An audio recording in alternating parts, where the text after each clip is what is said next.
Speaking of justice in America, today you led a hearing on the inhumane conditions at Atlanta's federal penitentiary. We previewed this hearing last week with you. Let's take a listen to a former jail administrator at that prison. There were so many rats inside the facility dining hall and food preparation areas that staff intentionally left doors open so the many stray cats that hung around the prison could catch the rats. It is never a good idea to leave prison doors open.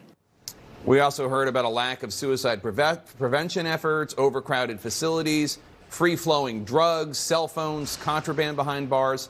You were threatening the head of federal prisons with a subpoena to testify. Tell us what happened today.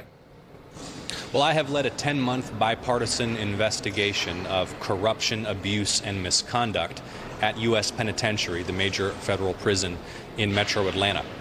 The results of that investigation, based upon review of tens of thousands of internal government documents, interviews with dozens of witnesses, including Bureau of Prisons whistleblowers, are shocking.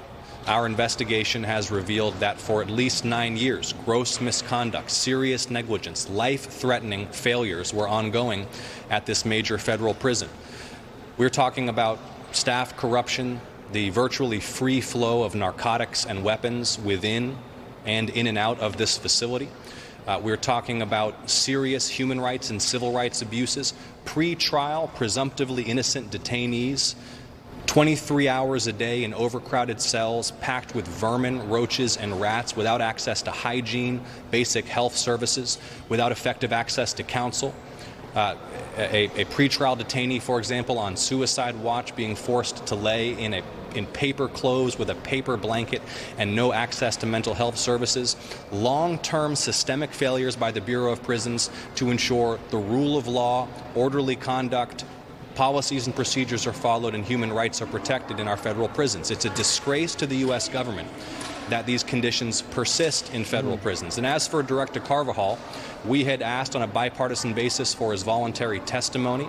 The Department of Justice had declined. We issued a bipartisan subpoena to compel his testimony, ultimately reached an agreement with the Department of Justice. When he arrived this morning, that subpoena was withdrawn. So, as you know, we heard testimony about this abuse extending to pretrial detainees, which means these are people who haven't even been convicted yet. Often they can't make bail. And they're put in these depraved conditions, sometimes without access to their lawyers. There are probably viewers out there who think, you know what, these are prisoners. They probably did wrong to begin with. Why should I care about this? What do you tell them?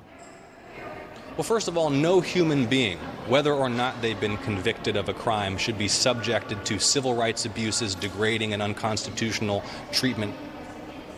And when we're talking about pre-trial, presumptively innocent detainees, these are folks who have been convicted of no crime, who are awaiting trial, who need access to counsel for their Sixth Amendment right to counsel to be upheld, and they're being subjected as well to these inhumane and degrading conditions. The conditions in this facility posed a threat to health and safety, not just of inmates and staff, but also of the broader community.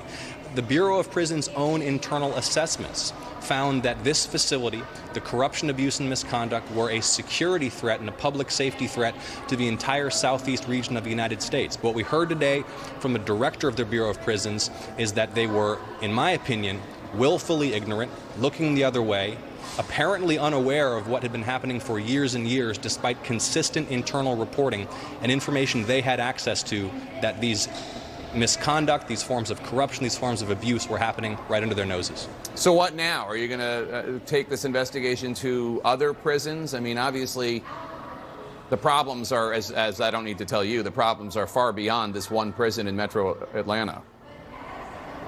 Well, I can't comment on specific new lines of inquiry that my subcommittee is undertaking. Those are confidential. But I'll just say this.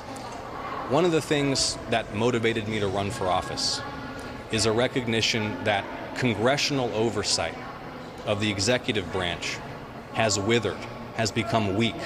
There is not enough robust congressional inquiry of misconduct in the federal government.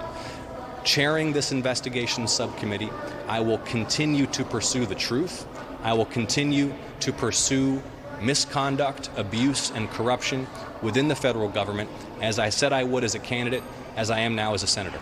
All right, Democratic Senator John Ossoff of Georgia, thank you so much. Really appreciate it. Thank you. Back in the swamp.